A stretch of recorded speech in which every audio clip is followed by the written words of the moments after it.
Hello internet friends, Napyet here. This video is going to be a quick start guide for getting into Star Wars Galaxies Legends. I'm going to talk you through the things that for me seem important at the beginning, what to do to give you a foothold in the game so that you started rolling and you don't make too many errors early on, and clear up a little bit of the confusion that can be inherent in the game for someone just starting out. So hopefully by the end of this video you'll have a better sense of what to do and where to start. So I'm not going to talk about character creation too much since it's pretty intuitive. There are wikis for the differences between the various professions. In terms of the races, it's all cosmetic on Star Wars Galaxies Legends, so just what you like the look of the most. But one thing I did want to mention is this new player tutorial. I was always tempted to kind of skip this, get straight into the main Star Wars Galaxies game, but I've since realized that even with like multiple characters, it's worth doing this new player tutorial because you get some key items, you go up a few levels. I'm going to explain exactly why this is a good thing to do, but I would suggest keeping this checked. So once you've created your character, jump into the game. This is the tutorial before the tutorial area, really. You just get used to the controls and whatnot, and Han Solo boosts you out of prison, basically. I just wanted to make a note here, don't be thrown by the UI and stuff, because everyone's is different and there's lots of customization stuff in Star Wars Galaxies. Yours might look slightly different. But once we're through this, you get to the starting zone proper.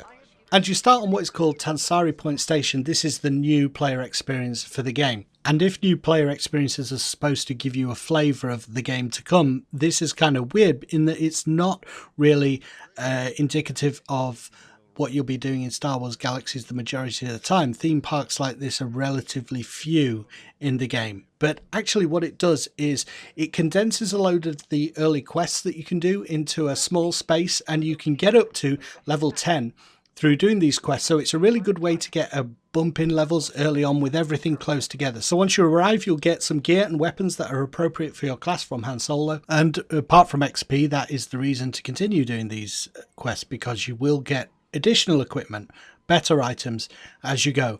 So from this point on, you're following these quest markers. It's really easy on Tansarii Point. They will lead you by the hand from quest giver to quest giver. Follow those quests, get your gear, get your XP. At the point at which you do get to level 10, you can't progress in experience any further, so you will have to leave Tansarii Point Station at that point. The only quest that I would say you really need to do, apart from your profession-specific ones to get gear and weapons and so on, is the space quest. There is a guy who will give you a free starship. To do that, all you need to do is follow the thrust of the main quest line until you get sent to this lady, Inaldra's lieutenant. You want to tell her that you want to make some money. Ask her what's going on in Hangar Bay 1 and tell her that you're new to piloting. And she'll send you to see Ceresu, who will give you your ship. So once you're done on Tansarii Point Station, you can tell Han Solo that you're ready to leave, and you can do this earlier. You don't have to get to level 10 or anything like that. Do a couple of quests and then Han will allow you to leave.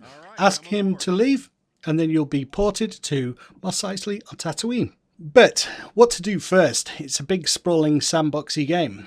Well, what is supposed to happen if you're a new player is that Han Solo contacts you and gives you a mission to get a free speeder, do some other quests for residents around the town, getting you up to level 10. But I think since this character that I have is already level 10, or it could be the fact that this character is an entertainer, I don't get access to those particular quests. So just bear in mind there might be a sequence of quests from Han Solo for you to do when you arrive on Mos Eisley. But if you are an entertainer or crafter, this is a really good guy to visit anyway, Gendra. He gives you some missions and teaches you some concepts about those professions. You can also get a free speeder from him. He also directs you to this guy, Trila Kilo, who also has some additional information about the bazaar, about the bank, about cloning and whatnot.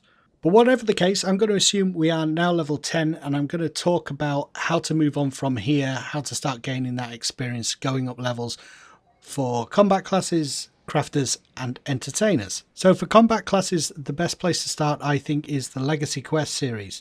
And to start that, we need to talk to this guy outside the starport called Vork. Bear in mind, if you got that sequence of starting missions from Han Solo, they will lead to Vork anyway. But if you didn't get them for any reason, like I didn't, you can come straight to Vork once you're level 10. The Legacy Quest series is a fully fleshed out story. It will take you to various planets and lots of diverse quests. It was added to the game for just this reason, to give people some structure as they start questing and start to level up in the game. So talk to Vork, start doing these quests. It's a long quest chain. It will take you to multiple planets doing lots of adventurous things. But stick with it, and it's a lot of content that'll keep you going for quite a while. Your mileage may vary with it in terms of what level you are when you finish that quest series, but after that you have a number of options. You can go to Nim's compound on Lock, which has a theme park series of quests there. You can also head to Kashyyyk. Kashyyyk is actually what I would recommend. I think after the Legacy, you'd probably be able to do quite a number of quests on Kashyyyk. And there is also the Meat Lump theme park, the Meat Lump Gangers. They are based on Corellia, and actually the Legacy quest line dovetails into the Meat Lumps, so you'll start to get hints about them and quests for them through the course of doing the Legacy, which is kind of cool. After you've exhausted all kind of quest options, it's down to the mission terminals, and you can do 10 of these per day and they will pay out the full XP amount, after which the XP for doing these mission terminal quests for combat characters, that kind of drops off and you can do it's not really worth doing anymore. So trying to get as much done with quests is probably the best way, because there's no cap on how much XP you can get by doing quests. If you're an entertainer, the cantina is your first port of call, and this is where you go to do your dances and so on. You're trying to get people to listen. Usually other entertainers that are in the cantina will be kind and help you. So if you can get in a group with other entertainers, you'll get a bigger XP bonus from being in a group, and you won't be competing with those people. So if you can work together in a group to entertain while people listen to your music or watch you dance, that's really good. There are also some theatre quests that you can do in Mos Eisley once you get to a certain level as an entertainer, and they'll give you a little bit of XP from questing, which is a nice change for an entertainer. But really it is going to be you dancing and trying to get people to watch. The more people you watch or listen, the more XP you get.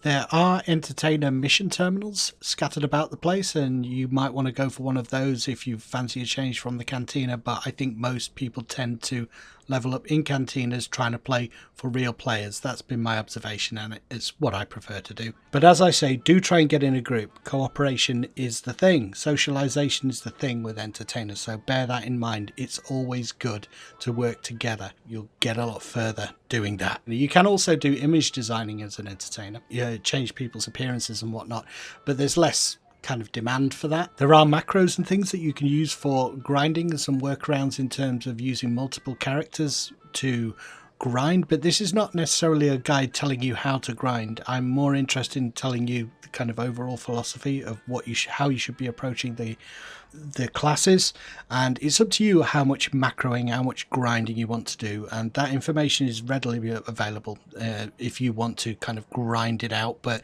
if you do choose that route with entertainer, be mindful of other people. Kind of it's about socialization, it's about enjoyment, it's about fun playing these various social classes, like any class, but particularly the social classes. So if you do decide to AFK macro or grind, be respectful of the people who are actually at their keyboards playing the game while you're away doing your whatever you're doing while you're AFK, and be thoughtful. You know, don't plunk yourself in the middle of the cantina. Do it off in a corner somewhere, or even in your own house.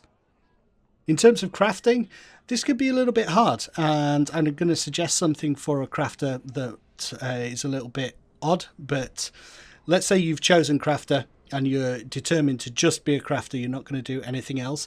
Well, there are these crafting terminals that give you missions to craft specific items that you don't need resources for. You don't need that outlay to buy the resources to craft things. You don't need to start spending money on merchants and whatnot. You can just do these missions, and it's a good way to start, and it's a good way to get some cash early on for a crafter. You can either craft things, and there are also missions to do surveying for people. Find a particular vein of minerals, for instance, and you get an XP reward for that. In terms of the tools that you'll need for surveying, you can quite early on craft those yourself or buy them from the bazaar terminals at very, very cheap cost. And you'll have been given a generic crafting tool, so you don't actually need to buy any of those tools early on. You will want to upgrade later, but to get started you should be able to do all these mission terminal, these survey missions with the tools that you're given. But It's perhaps the hardest one to level if you don't have any other characters supporting your crafter at the start. So I would suggest doing a combat class first. A combat class is a good way to get some early money. It doesn't cost any initial outlay whatsoever. This is what I did. And you can have 5 characters total on Star Wars Galaxies Legends at the moment. So that combat character can kind of feed cash to your crafter, which will allow you to buy resources, tools, crafting ingredients, and so on to start your leveling process.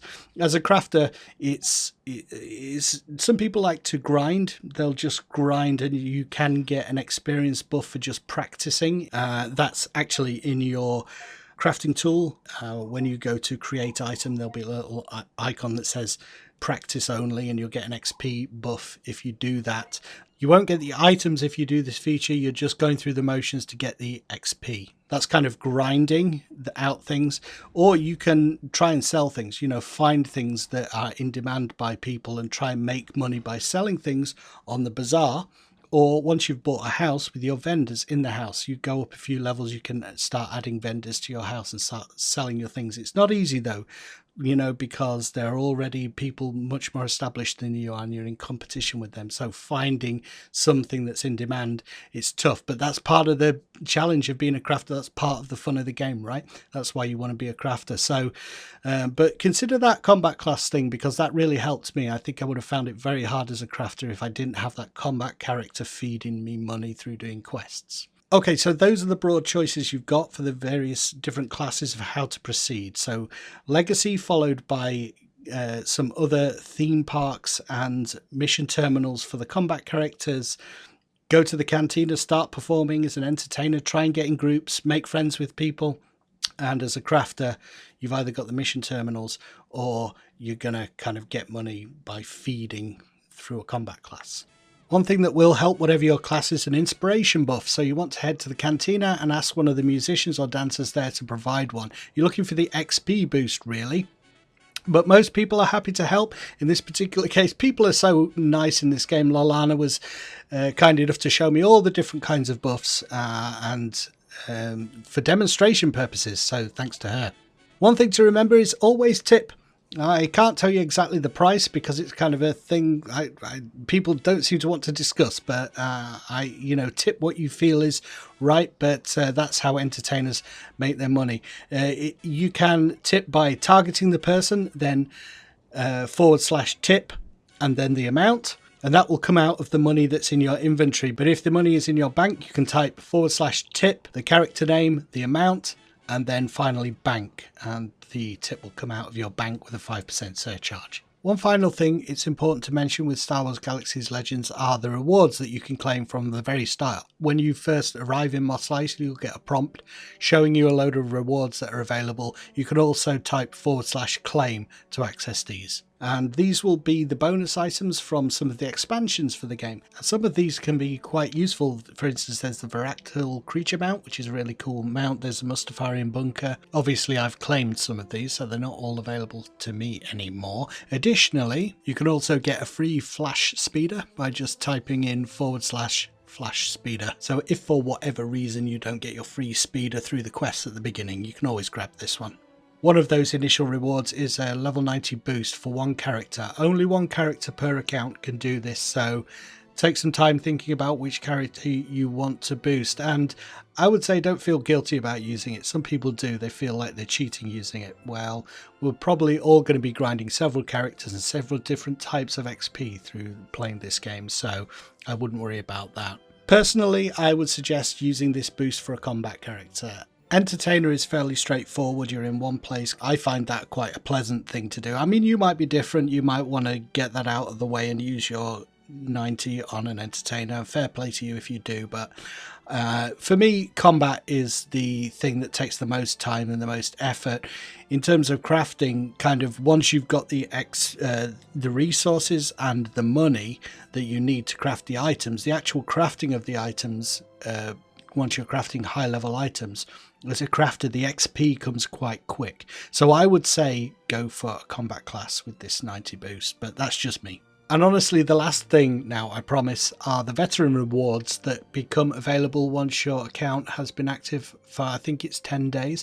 And these are the rewards that were given out in the live game back in the day. And you'll get access to these, and these go for some big money on the bazaar. So if you're not interested in these once they become available, check the prices on the bazaar, because you can get a nice boost for your crafter by selling some of that stuff, buy the materials that he needs to get started, buy armor for your combat class, whatever. But like I say, those become available after your account has been around for 10 days. So I'm hoping that's given you an overview of how to start in Star Wars Galaxies. I'm looking for other tutorials that I can do, and maybe going into detail on certain areas. I wanted this one to be kind of an overview of how to start, what to do and what not to do early on, and where to focus with your various classes. But there are more specifics I could go into. So if you have any ideas about that, do let me know in the comments. Thank you for watching. I've been Napyet, and I hope this video helped you. Bye for now.